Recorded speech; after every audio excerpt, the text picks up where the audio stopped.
গল্প আমরা এটা সকলেই কম বেশি পড়তে বা শুনতে ভালোবাসি, এবং আমরা এটাও জানি কোনো গল্পের পিছনে হাত থাকে একজন প্রকৃত লেখকের। তবে সব লেখক কিন্তু পেন পেন্সিল দিয়ে লেখে না, আবার ডায়েরির পাতাতেও লেখে না। কোনো কোনো লেখককে তো আমরা চোখেও দেখতে পারি না। আবার এমনও অনেক লেখক আছে যাদের দেখতে তো আমরা সকলেই পাই, কিন্তু কখনো তাদের গল্পগুলো শোনার বা বোঝার চেষ্টা করি না।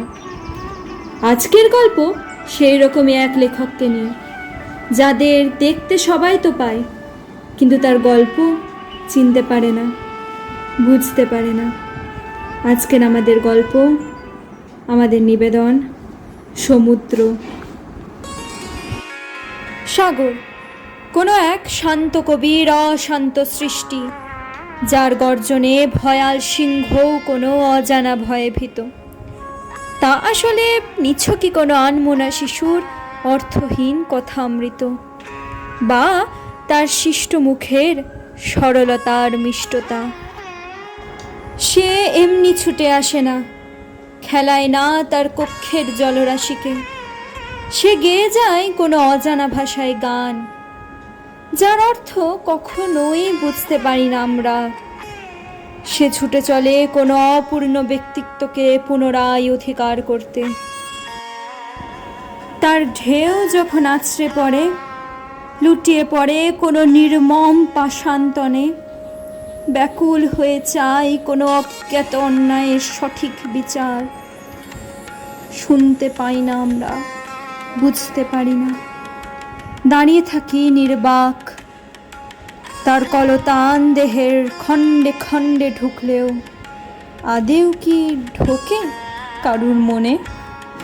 তার চণ্ডাল রূপী ভয়াল জোয়ার মোটেও নয় ক্ষণিকের গর্জন, বরং সে তো কোনো আত্মহারা মেঘ বালিকার এলো চুলের সামান্য কাঁটা, বা কোনো শিশুর কল্পনার অন্তহীন আবেগে আঁটা, যা হয়তো মোরা শতবর্ষেও করতে পারবো না অর্জন। হ্যাঁ, সাগর, যার অন্তরের রন্ধ্রে রন্ধ্রে নিশ্ছিদ্র প্রেমের টান, যার ঢেউয়ের বলি অর্থহীন নয় কোনো আপন গল্প লেখকের কলম, যার মাতাল হাওয়া কোনো বিশৃঙ্খলতার পরিচয় নয়, বরং সৌম্যের চরম, আর যার শান্তির অশান্তি মহাবৃত কোনো রাজার রাজার নির্মাণ। সে কারুর সৃষ্টি নয়, বরং শিশুর অন্তহীন বিশ্বের পার্থিব প্রতিচ্ছবি। সে স্বয়ং কোনো নূতন গল্পের হারিয়ে যাওয়া লেখক। সে বলে যায় সমানে কোনো লুকোনো অতীতের অগ্রাহ্য সত্য, ভরিয়ে যায় কোনো অপরিতৃপ্ত লুব্ধ মনের সামান্য এক টুকরো। হে হারিয়ে যাওয়া লেখক, হে ভয়াল সাগর, হে রত্নাগার, হে অগ্রাহ্য পুরাতন, হে স্বপ্নের নূতন, তুমি বৃহৎ হলেও ক্ষুদ্র, স্নিগ্ধ কোনো শিশুর মতন। সকলকে আপন করতে এগিয়ে আসো আলিঙ্গনের স্বপ্ন নিয়ে। তবে আমরা কেউই বুঝি না, স্বেচ্ছায় এগোই নিজ আনন্দ লাভে। তব সর্বমিষ্ট পরশ তাই মোদের কাছে নিছকে নোনতা, কারণ সব গল্প তো আর দেখা যায় না।